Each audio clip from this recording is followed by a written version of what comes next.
where she couldn't see.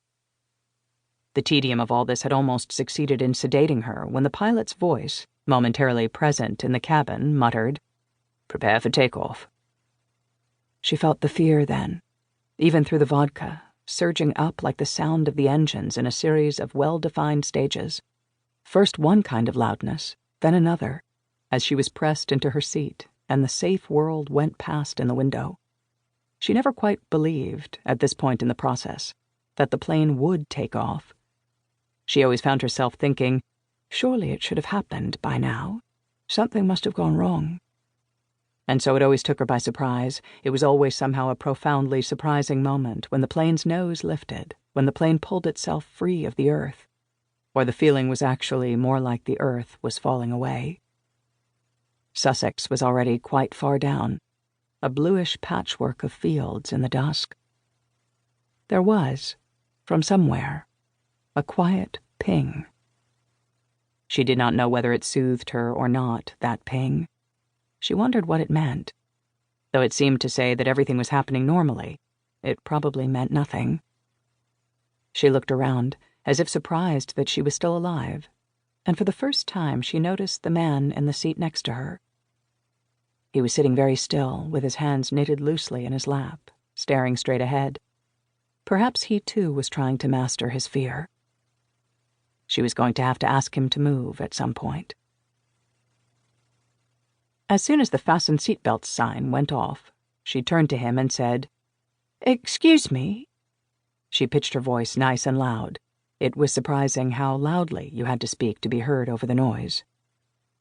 Sure enough, the man looked at her in momentary incomprehension, as if he had no idea what she wanted. "Excuse me," she said again. It was awkward, the way he had to move past the empty aisle seat to let her through. And she wondered, making the same move herself, why he didn't simply take the aisle seat, since there was no one there. They would both have more space that way. When he eventually sat down in the middle seat again, she found herself irritated by his obtuseness. She even wondered whether to suggest to him that he move, and a form of words came to her. "It might be more comfortable for both of us if you sat there." It was the sort of thing she normally would have said, with an encouraging smile. In this case, however, she worried that the man might infer some sort of prejudice in the suggestion, some sort of racial prejudice, and that was enough on its own to hold her back. She didn't think she was racist, but she found it difficult to be sure, which made her self-conscious in situations like this. She wondered whether to speak to the man. He didn't seem to be English. The handful of words he had said to her as they shuffled around each other in the aisle had had what sounded like a French accent. And anyway, he seemed preoccupied himself, absorbed in his own thoughts, whatever they might be. With small tinkling noises, like tiny scratches on the underlying roar, a trolley was approaching in the aisle. She stirred airline Bloody Mary with a little plastic baton. The engines purred in slow, rhythmic waves. She felt the vodka work on her. The tightly packed fabric of the world seemed to loosen. Her mind had more primacy over it. Her thoughts started to seem like things that were actually happening.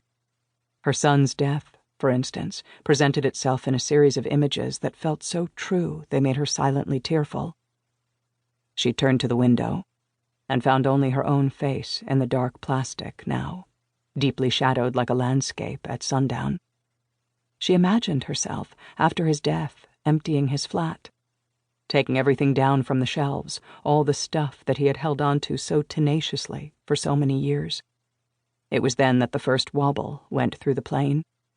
What she hated about even mild turbulence was the way it ended the illusion of security, the way that it made it impossible to pretend that she was somewhere safe. She managed, thanks to the vodka, more or less to ignore that first wobble. The next was less easy to ignore, and the one after that was violent enough to throw her neighbor's Coke into his lap.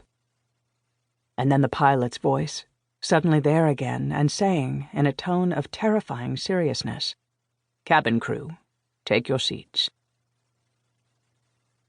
In the eerie provisional stillness, when it was over, she opened her eyes and they met those of the man sitting next to her. He was shaken too. Now that the worst of the fear